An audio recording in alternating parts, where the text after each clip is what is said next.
Hey guys, how's it going? I know it's been a little bit since I've been back.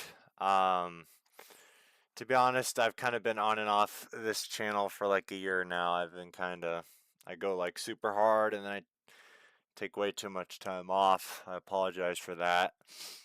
Um, it's just hard to know the type of videos I want to make, A lot of times, I want to make videos about like things I really like, talking like the Clint Eastwood movie I made or movie series videos I made a few months ago and a few other things.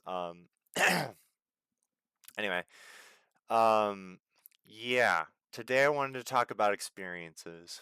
Um and you might be wondering what I mean by that.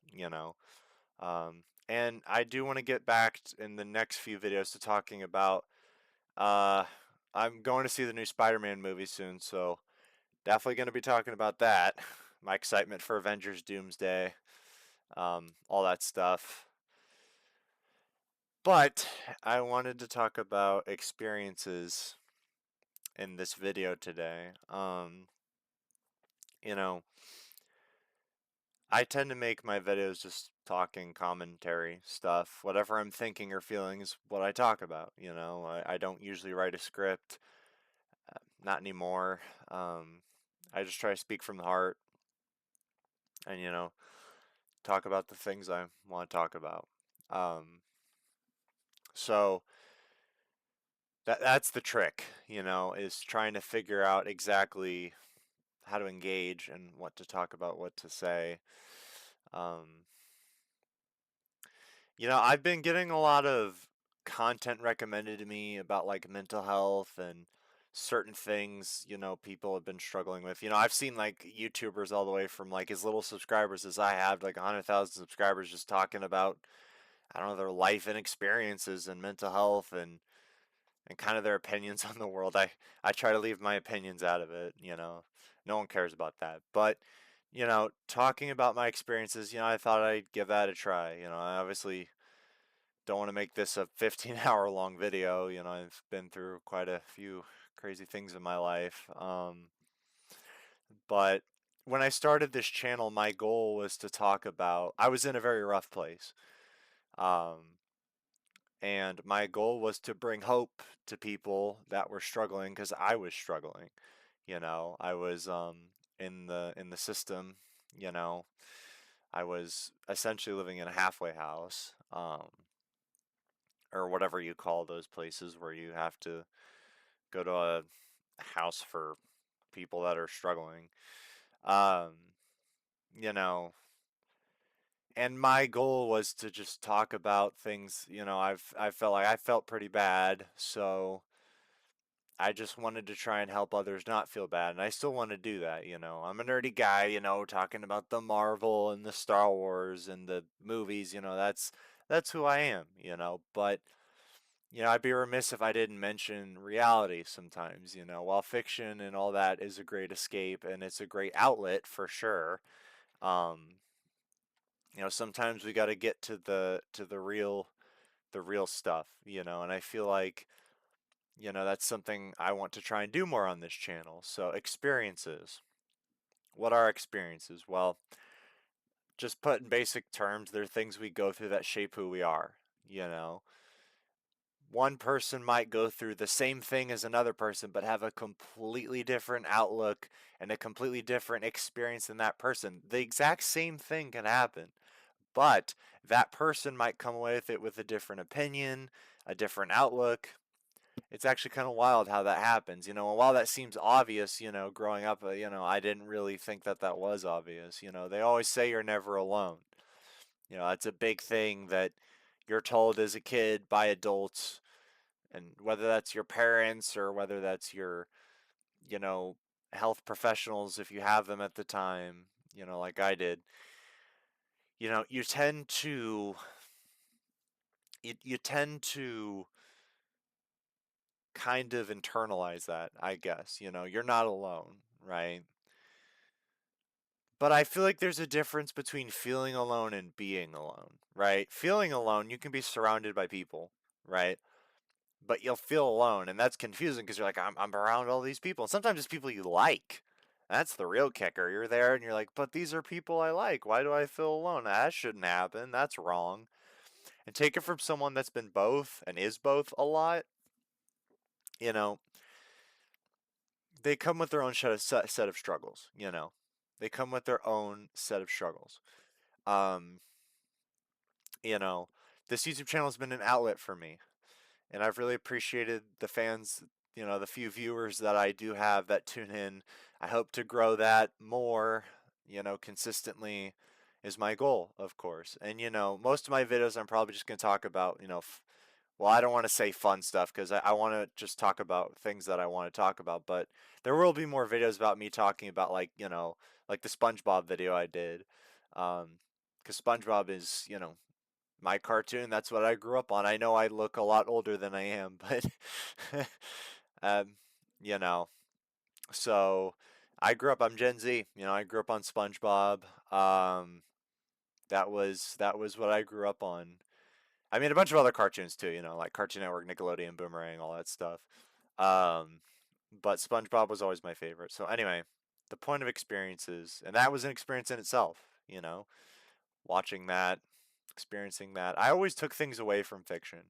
What was the deeper meaning? What was the purpose of this? What characters did I associate myself with? And that has changed over time, you know. Um, but back to what I was saying, when you're a kid and you're going through these things and people, oh, you're not alone, it's bittersweet because like there's the part of you that wants to be like, cool, so what, I still feel this way, and then there's the other part of you that's like, kind of like okay, I guess that's a good thing, and you're never really sure how to feel, because you're like, people say that, but I think the reality is you are, right? Not all the time. It doesn't always have to be that way, but like trying to escape things like loneliness, I feel like is kind of futile. Um, doesn't mean you shouldn't try. You should absolutely go make friends, girlfriend, boyfriend, whatever, all that stuff. Good. I've struggled with that a lot of my life, and the funny thing is like most people that I've known that have struggled with that, they never really tried that hard to fix it. I've known a lot of people that are like, oh, no one gets me, and it's not fair, and but then you ask them like, okay, well, did you go to church events or did you get involved in your community at all? Did you, make friends at your job? What'd you do in school? And it's like they just, some people, it's just, it doesn't click. It's just, oh well, no, I did none of that. And it's like, well, yeah, no shit, that's why you didn't meet anybody. But for someone like me who has done all those things and still kind of lonely, it's a weird kind of feeling. It's like you're here and you're just like, what? Like, I'm not like mad at all about it. I'm a little confused, maybe a little hurt. Um, I used to be a very angry kid, but I don't know, I grew out of that. After I realized that all the anger was just coming from inside me, I mean, I still feel it, sure, but it's not the primary emotion. I sometimes wonder how many kids in this world could be saved, you know, if someone was just willing to level with them, listen to them, let them have their moment. One of the best things I was ever told, after getting out of health hospitals and mental health clinics and stuff, when I reconnected with my dad, he said something that was really beautiful to me. He said my name and he was like, there's nothing wrong with you. Like, you're normal. You just went through some tough shit and people labeled you your whole life and told you things, about yourself. And I think the nice thing about that statement isn't so much whether there is, something, because there's something wrong with everyone to some extent, right? Nobody's completely normal, right? But the nice thing about that is it's affirming this idea that when we go through things when we're young, um, it's not our fault how adults treat us and how, you know, the tough things that happen to us. And then as you get older, you take responsibility, things are a little bit more in your control, but all the bad things are not necessarily your fault. right? What you do, your choices, yeah, that is your fault, but for people like me, we have a tendency to take responsibility and blame ourselves for things that aren't our fault at all, you know. Um, and we hold ourselves accountable. We hold ourselves to such a high standard, and it's tough because in life you have to give yourself some grace. You have to forgive yourself for, you know, your mistakes sometimes, and if you spend your whole life blaming yourself and hating yourself because like, oh, I didn't tell the girl how I felt, or oh, I didn't take this opportunity, or I got fired from this job, or I could have, what shoulda, woulda, coulda. But it's normal to feel those things. That's what experiences is about, is experiencing. It's normal to feel like you failed because sometimes, a lot of times you did, but that doesn't make you a bad person. That just makes you human you know we live in this weird world now where we idolize things that really we don't need to be idolizing, like super like mega wealthy, like, oh, look at my fancy cars. It's like, man, I mean, what happened to the days when people just idolized, I don't know, having a family, having a good paying job, having some kids that you take to their sports games, and having a connection, because that's what matters in life. All this other stuff, sure, it's, if you want it, that's great. Go look for that. But, you know, and it's not like you can't have both, right? If you're really lucky, you can have both, right?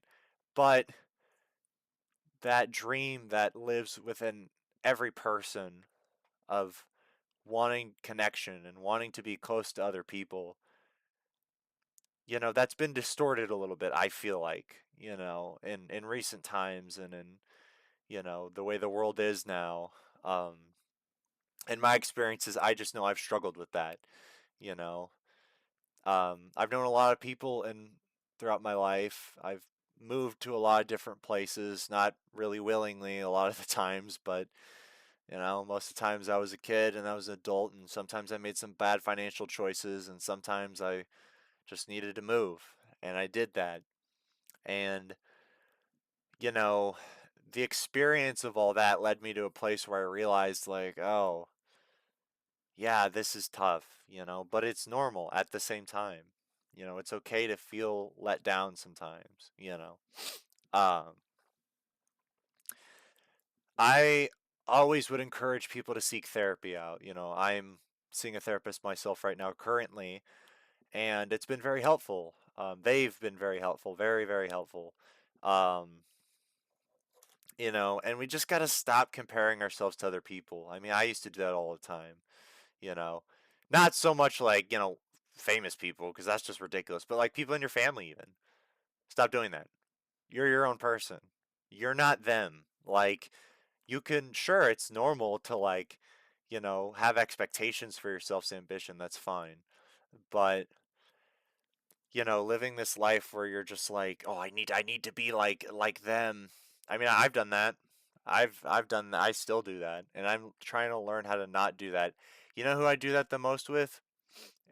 It's not anyone in my family that might be super wealthy or successful. I have a few of those. It's not anyone like that. The person I compare myself the most to, the person I want to be the most like, the person I want to be the most like anyone that I've ever known and probably ever will know is my grandfather, who passed away when I was an 11-year-old boy. That comes from a benevolent place, right? I loved him so much and I was so close with him that I wanted to be just like him, and I still do, right? There's still a part of me that just is that kid that wants to be exactly like his granddad. Um, but like I said, even though that comes from a benevolent place, even though I will carry on his memory the rest of my life, and I love him and always will, um, you know, and this goes for anyone that's lost people they love, which is everyone, but hopefully it hasn't happened recently. And if it has, I'm sorry to all of you that might be going through this. I have lost many a family member to cancer and other shit. That's really sad. Um, but something I learned is, it's okay to have heroes, especially if those are people in your family that you admire. Especially, it's probably better to have heroes in your family than some random famous person you never met before. Um, but at the same time, and I have to remind myself this, you have to be your own person. You can't just be them. And for someone like me who grew up wanting more time with the man that I lost, all I ever wanted was to be like him. And even though he passed away when I was 11, I was close with him for like, well, I mean, we spent every day together. We went to church all the time. We spent every single day, every weekend, everything, just hanging out from basically as far back as I can humanly remember to 11 years old until he had to leave the state for cancer treatment. You know, and that's experiences. All these things add up. Life is like a timeline, and I feel like God doesn't see it like the way we do. Obviously, He doesn't, right? T- Life, all this, we're viewing it in a very linear way, right? When God looks down, He sees everything that's happened, that will happen, that's going to happen, and that's happening.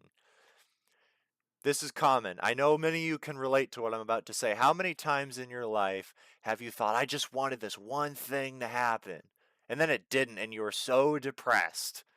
And then, like, I don't know, like 5 minutes later, by 5 minutes, I mean like a little while later, something happened that you realized, like, oh my God, actually, if that did happen, that would have been the worst thing on planet Earth. That would have been awful. That actually would have been terrible for me. That's God. I mean, that is the human experience. That is experience, right? Going through those things. Now, it's not always going to be that, you know, altruistic in that way. I wish it was, you know. Um, but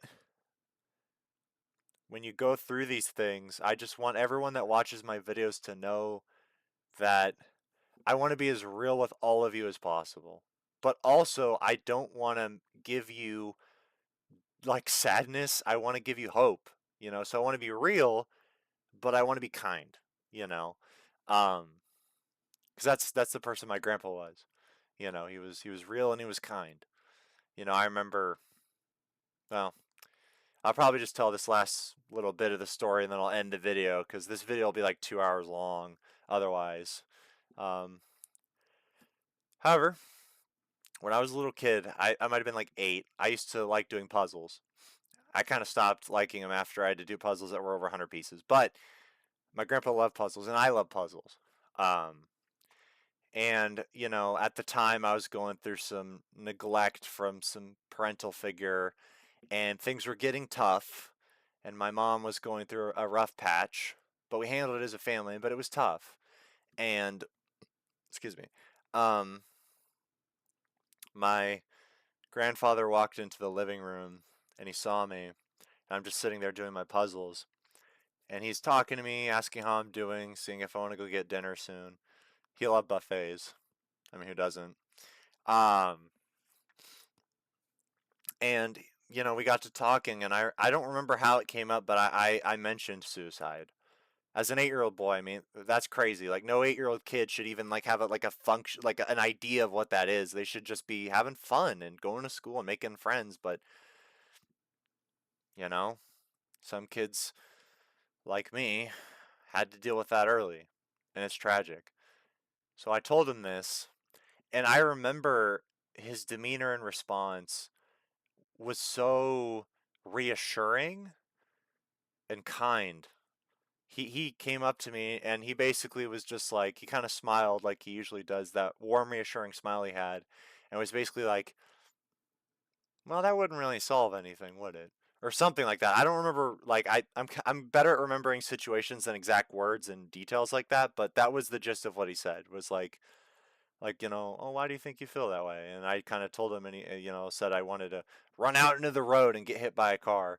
He wasn't scared. He didn't freak out. He didn't, oh, we gotta put you in hospital right now. We gotta, oh, panic, panic. Like a lot of parents and grandparents. Well, I think grandparents are less like this, but a lot of parents do this because they're just not equipped to raise kids. I mean, I'm not trying to be mean, A lot of parents aren't, and they try their best. A lot of them can't handle that stress. Anyway, my grandpa could. And, you know, he just told me, he was like, you know, basically like that wouldn't make sense, essentially is what he said. And he said it in such a reassuring way that I felt okay. I felt okay. And I knew everything was going to be okay, at least for that time period, you know. Um but tell me in the comments, everyone has maybe multiple or a few or that person in their life that was that person for them. For me, that was my grandfather and my grandmother, who actually passed away 10 years apart from each other in the same month. Very, very, very, very interesting there. But my grandfather passed away in June of 20. Man, I'm a bad grandson if I get this wrong, but I believe it was June of 2013, and my grandmother passed away of June of 2023. Um, and I had the privilege of getting to live with both and spend a lot of time with both of them. Most of my childhood was spending time with them. After he passed, I spent years with my grandma. And then I graduated high school and I moved in with her for a little while until she passed. And that's time that I will never trade for anything in the world. So those are experiences that we go through. So I want to hear, what are your experiences? Leave in the comments. Let me know. I mean, you don't gotta. I mean, make it as long or short as you want. Don't feel obligated, but that's just something I'd like to know. I feel like we all need a little bit of hope in our lives. There's this character from Fallout New Vegas, Joshua Graham, and he has this speech. And I'm ashamed to say I've never actually played the game. I played Fallout 4. I know, foolish of me. What am I doing? But I really got obsessed with like Joshua Graham's character archetype for a while. And one of the biggest things he would say in one of his speeches that he would end with that I really loved was, in the end, there is light in the darkness. And I truly believe that. I believe that. So I hope you guys do too. This is kind of my outlet. I'm gonna make some more videos talking about some other things. Um, it's probably, like I said, I'm just gonna talk about what I want. I don't have like a schedule or I'm gotta talk about this on this day. I'm rolling with it. I want this to be fun and good for everyone involved and me. So anyway, guys, you take care. Let me know what your experiences are all about. I'll tell more stories. I kind of like this storytelling thing. It's kind of, I don't know if the word's cathartic, but I think that's the word. That's kind of what this is for me. And I'll take any opportunity to talk about my grandparents and how much I love them and how great I thought they are and were. So anyway, my friends, thanks for listening. See you soon. Bye.